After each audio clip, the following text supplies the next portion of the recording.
We are back on the GSMC Chip Shot Football Podcast to get more into these contract talks. Now, switching over to the offensive side of the ball and talking about the reigning Super Bowl champions, the Kansas City Chiefs, and getting a big piece of business done. Last night, it was announced that the Chiefs and their center, Creed Humphrey, had agreed to terms on a new 4-year, $72 million extension with $50 million guaranteed, going to the former second round pick out of Oklahoma back in 2021. Creed Humphrey gets this massive extension, great for him, but also even better for the Kansas City Chiefs, just because this isn't a first round pick, obviously, second round out of Oklahoma, and that means he doesn't have that fifth year option available to him for the Chiefs to extend these contract talks a little bit further down the line. So this was the year that they had to, get everything together. They had already extended their kicker, Harrison Butker, and they still have a couple more extensions to get through. But this one stood out to me the most just because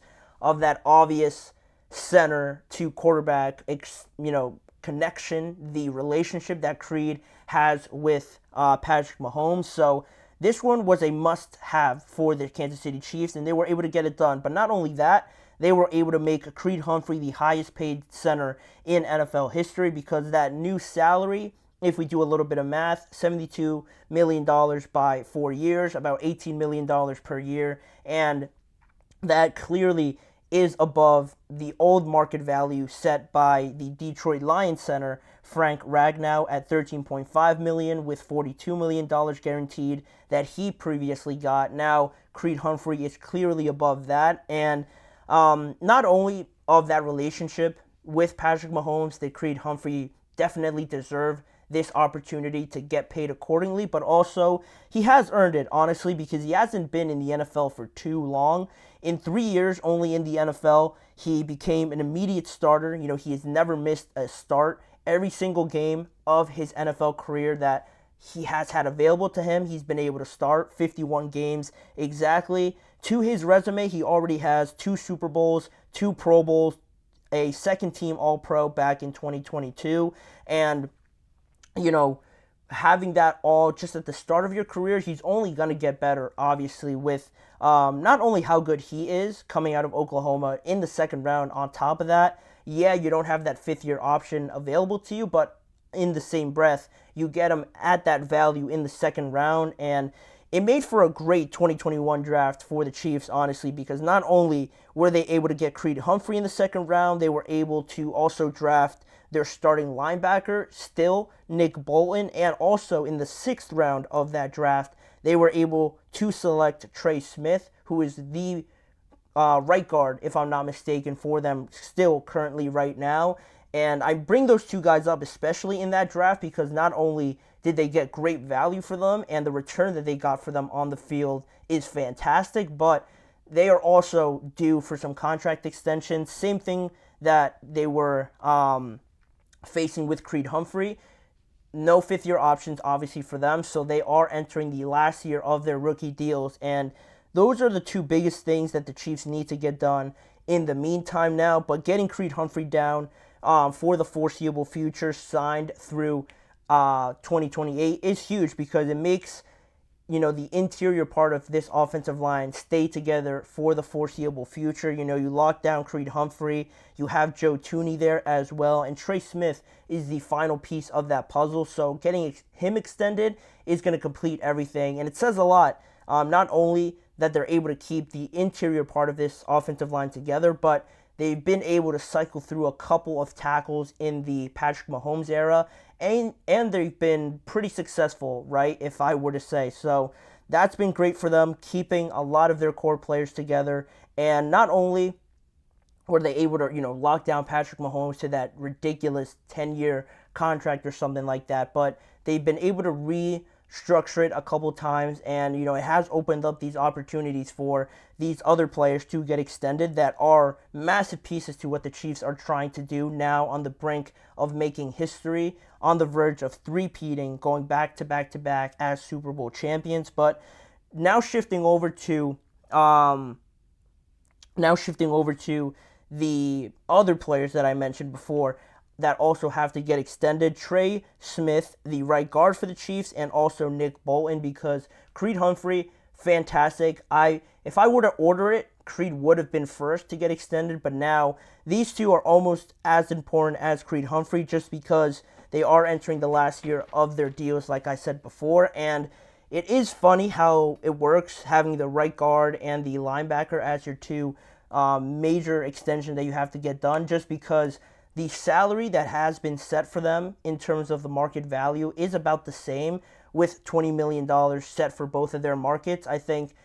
I know it's Roquan Smith who makes the most for the inside linebacking position, but also I want to say it's Chris Lindstrom who makes the most for the right guards, and they're both about $20.5 million in salary, and they're the highest earning at their position. So when you talk about Nick Bolton and Trey Smith in each of those markets, I think they can make a push for, getting as close to that market value in terms of, guarantees and things like that. But if I would expect Trey Smith not only to be next, but to potentially make a little bit more than Nick Bolton would, just because in terms of how it's all set out, you have Roquan, and I think you have Fred Warner and Tremaine Edmonds as the highest three earning linebackers, and they're all making, like I said, 20, 19, and like $18 million per year.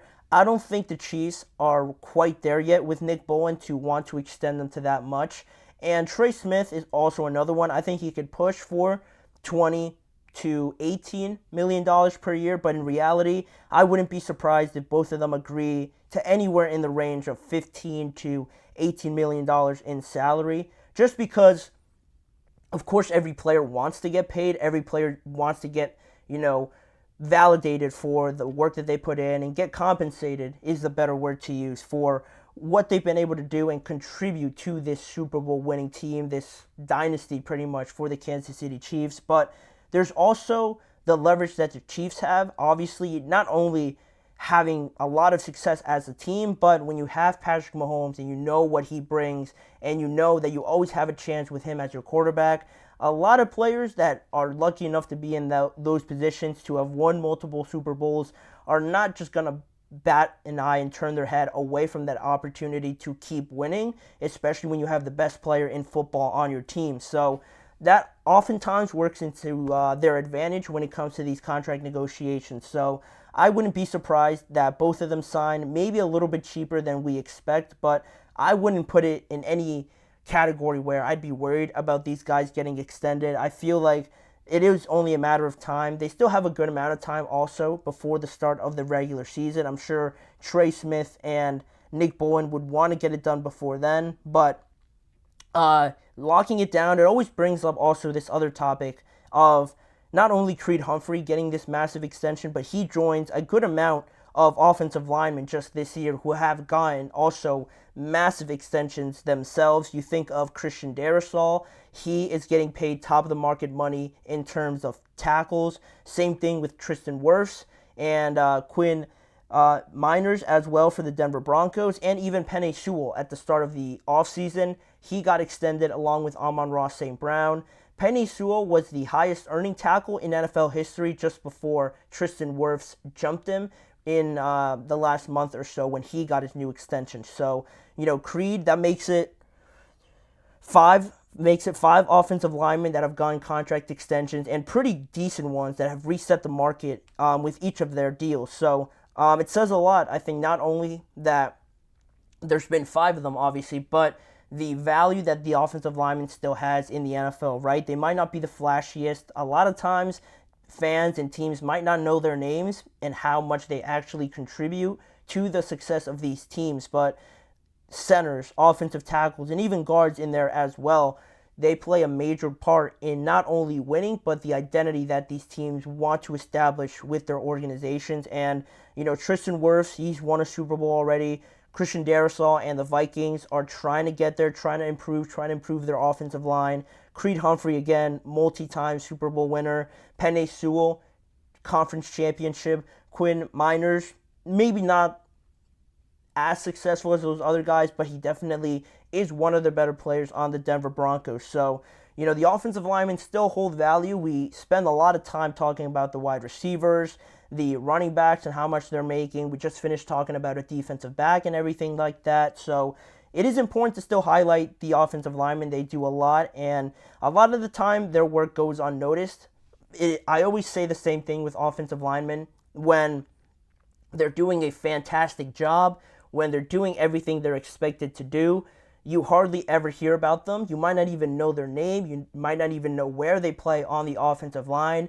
And that's a good thing. That's a good thing because they're not allowing these pass rushers to get in the quarterback's face and getting him injured or anything like that. But when they aren't doing a good job, it stands out like a sore thumb, obviously, because they're always giving up pressures and sacks, and it seems like the quarterback has no time to throw.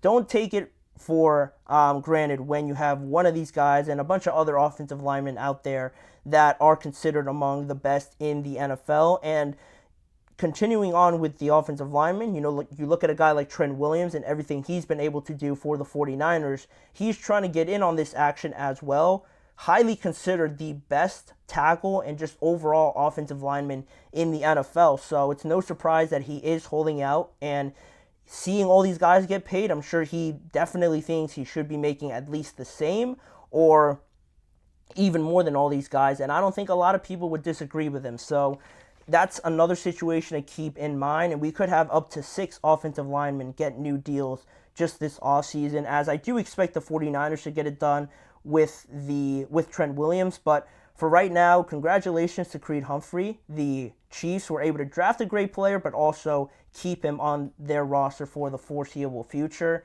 And with that being said, we're going to move on to another break here on the show. When we return, 2 new topics to get to just before we close out this show. We're going to be talking about the Patriots quarterback situation again. This time, not Gerard Mayo talking about it, but their offensive coordinator, Alex Van Pelt, and his thoughts on who should be starting and how he's approaching this quarterback battle. And lastly, in the last segment, we're going to be mentioning more on Jahan Dotson, but I'll be giving my rankings on the best NFL wide receiver trios that we currently have after Jahan Dotson forms another one with the Philadelphia Eagles. I'll give you 4 more, and I'll rank them in that last segment. So don't go anywhere. A lot more coming up on today's show. We'll be right back.